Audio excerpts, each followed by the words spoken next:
Assalamualaikum warahmatullahi taala wabarakatuh. Okay, baik, saya buat video ini untuk 3 orang yang dah ambil buku Nota Asas Tajwid Al-Huzaq ni, iaitu Ustaz Omar Sarif, Ustaz Zulkamar dan Ustaz Nasrullah.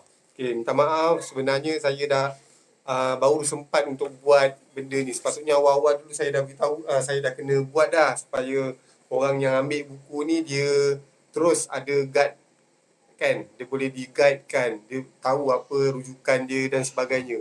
Okey, baik, untuk video ni saya tak nak mengambil masa yang banyak-banyak.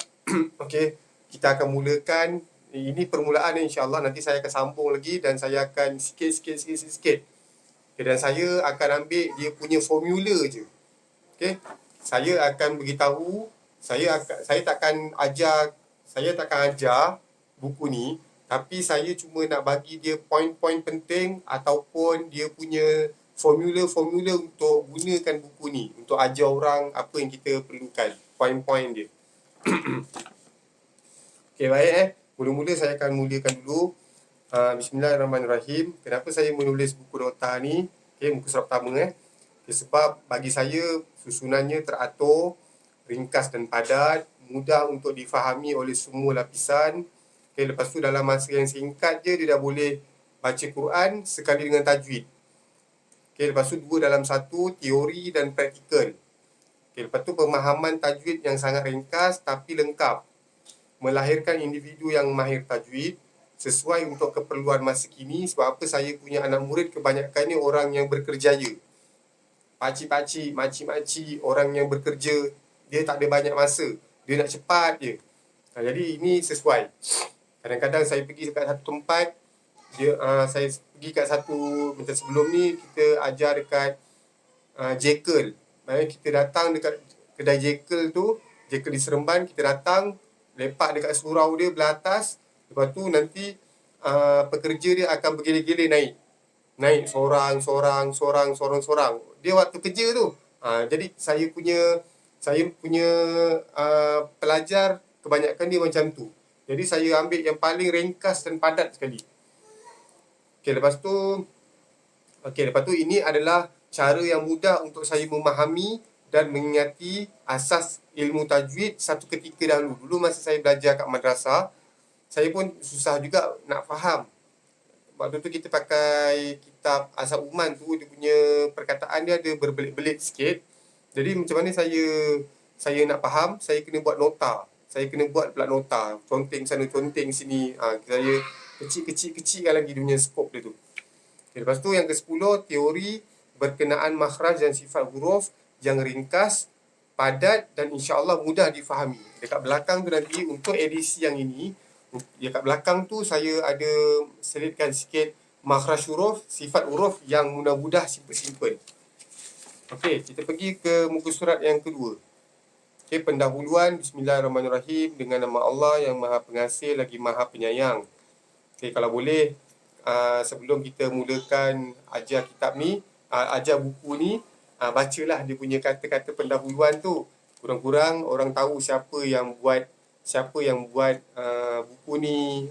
Lepas tu ada rujukan dia. Contoh kalau dia ada salah, kalau ada kesalahan dalam buku ni, pada siapa kita nak beritahu, pada saya lah. Itu dia. Okay, bismillahirrahmanirrahim. Dengan nama Allah yang Maha Pengasih lagi Maha Penyayang. Okay, segala puji bagi Allah, Tuhan sekalian alam, yang telah menurunkan Al-Quran kepada manusia sebagai pedoman hidup. Selawat dan salam ke atas junjungan Nabi Muhammad SAW, pembawa wahyu ke permukaan bumi ini, dan kepada para sahabat SAW.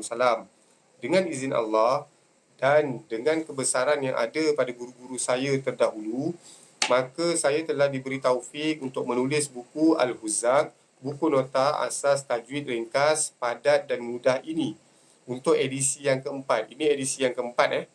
Jutaan terima kasih juga diucapkan kepada individu yang memberikan komen yang sangat membina terhadap edisi pertama hingga ketiga buku ini. Lepas tu kita dah daripada pertama sampai ketiga, banyak kita melalui fasa pembetulan, upgrade, kemaskini, macam-macam. Okay, setinggi-tinggi penghargaan ingin diberikan kepada sahabat-sahabat saya yang tidak pernah jemu untuk berkongsi ilmu kepada saya yang dhaif ini. Di samping tu juga pengalaman saya belajar dulu. Lepas tu bila dah siap edisi pertama, saya bagi pada kawan-kawan saya yang belajar qiraat. Yang belajar qiraat. Okay, macam yang kalau untuk Ustaz Umar Sharif dan Ustaz Nasrullah kenal lah, Ustaz Ridwan, Ustaz Arif. Ini antara saya punya rujukan. Lepas tu Ustaz Ismail Rashid, Ustaz Allahumma salli ala Muhammad, Ustaz Siddiq. Itu semua kawan-kawan saya yang sama belajar dulu, tapi mereka ni sambung qiraat. Jadi saya buat buku ni dan saya suruh mereka cek. Kalau ada salah, beritahu. Kalau tak sesuai, beritahu. Lepas tu kalau dia kata macam ni tadi, saya cuba beritahu kenapa saya tulis macam tu. Saya akan beritahu kenapa saya tulis macam tu. Lepas tu kalau mereka dengar dan mereka boleh terima, mereka kata munasabah alasan saya boleh diterima pakai, baru saya kekalkan. Kalau dia kata tak boleh juga, tak boleh. Sebab ada pendapat kata macam ni lebih kuat, saya mansuhkan yang itu, saya masukkan yang pendapat dia. Kebanyakan ni saya akan buat proses macam tu. Okay, baik. Semoga dengan usaha saya yang sedikit ini dapat memberikan manfaat yang besar kepada seluruh umat dalam mempelajari Al-Quran, dan secara tidak langsung dapat memberikan saham pahala yang berterusan kepada saya di akhirat nanti. Untuk edisi yang keempat ni, kami telah menambah sedikit nota berkaitan dengan bab makhraj dan bab sifat huruf secara teori. Dan untuk ini secara teori saja. Untuk praktikal, kena jumpa dengan ustaz-ustaz yang mahir. Okey, yang mahir.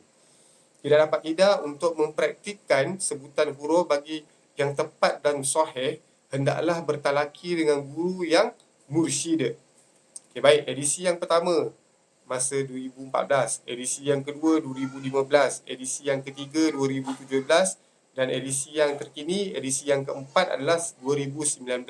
InsyaAllah ada lagi untuk edisi yang kelima. Saya target edisi yang kelima adalah yang terakhir lah, insyaAllah. Saya cuba dapatkan yang betul-betul mantap, saya akan keluarkan. Tak tahu, tapi bukan yang terdekat ni, ada lagi. Okay, baik. Penulis adalah Ibnu Muhammad Al-Huzzaq berserta dengan Najat Al-Huzzaq, isteri saya. Okay. Lepas tu email saya ibnumuhammadalhuzzaq@gmail.com. Untuk apa? Untuk kalau ada apa-apa teguran, kalau ada apa-apa yang perlu dibaiki, beritahu saya terus direct. Saya tak kisah, saya terbuka. InsyaAllah untuk yang akan datang, saya akan masuk satu bab. Saya akan bercakap seringkas yang mungkin, paling lama pun 10 minit.